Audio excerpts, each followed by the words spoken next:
Hello दोस्तों, welcome back to stories by Nini. दुनिया के बहुत सारे कल्चर्स ऐसे हैं जिसमें रात में सीटी बजाना अच्छा नहीं माना जाता।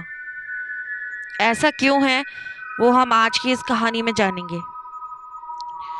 रोहन एक बहुत ही होशियार बच्चा था जो हमेशा क्लास में फर्स्ट आता था।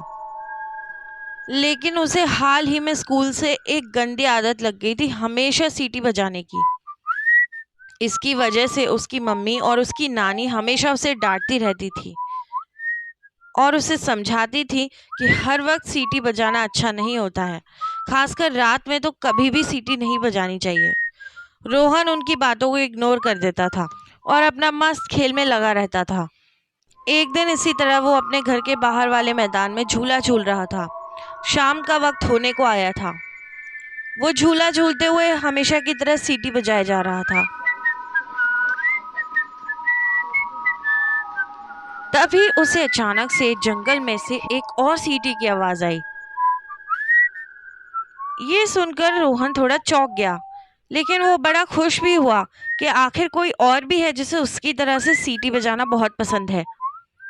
वो देखने के लिए कि आखिर ये कौन सा बच्चा है जो मेरी तरह ही सीटी बजाता है, जंगल की तरफ निकल गया। जंगल में चलते चलते रात हो गई। रोहन खुद भी सीटी बजाता और उसी सीटी की आवाज का पीछा करता रहता, लेकिन बहुत देर तक कोई भी नहीं दिखने की वजह से वो वापस आने लगा। जब वो वापस आ रहा था ना, तो उसे ऐसा फील हो रहा था जैसे कि कोई उसके पीछे चल रहा है। लेकिन जब भी वो पलट कर देखता तो वहां कोई नहीं होता। आखिरकार रोहन वापस अपने घर आ गया। उसे घर पर थोड़ी डांट तो पड़ी, लेकिन रोहन ने हमेशा की तरह कोई बहाना बना दिया। अब आराम से अपना खाना वाना खाकर रोहन सोने चला गया। अचानक रात में उसकी नींद खुली। उसे वही सीटी की आवाज आई।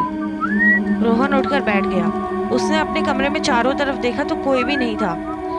पर सीटी की आवाज दोबारा आई और इस बार वो सीटी की आवाज उसकी अलमारी में से आ रही थी। रोहन बहुत डर गया, लेकिन फिर भी उसने किसी तरह हिम्मत करके अलमारी का दरवाजा खोला, लेकिन वहां पर कोई भी नहीं था।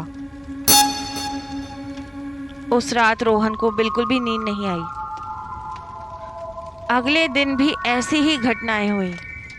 रोहन को हमेशा अपने पास वाले जंगल से किसी के सीटी बजाने की आवाज़ सुनाई देती थी, और जब वो सोने लगता था तो हमेशा रात में उसके कमरे से वही आवाज़ आती थी। अब रोहन ने धीरे धीरे खुद भी सीटी बजाना बंद कर दिया। अब उसे सीटी के नाम से भी डर लगने लगा। बेचारे रोहन ने धीरे धीरे बोलना भी छोड़ दिया। उसके घर वालों ने उसका बहुत इलाज कराने की कोशिश की, लेकिन उसकी हालत में बिल्कुल भी सुधार नहीं हुआ। और एक दिन ना जाने रोहन को क्या हुआ, वो सीधा जंगल की तरफ चला गया और वहां से कभी भी वापस लौटकर नहीं आया।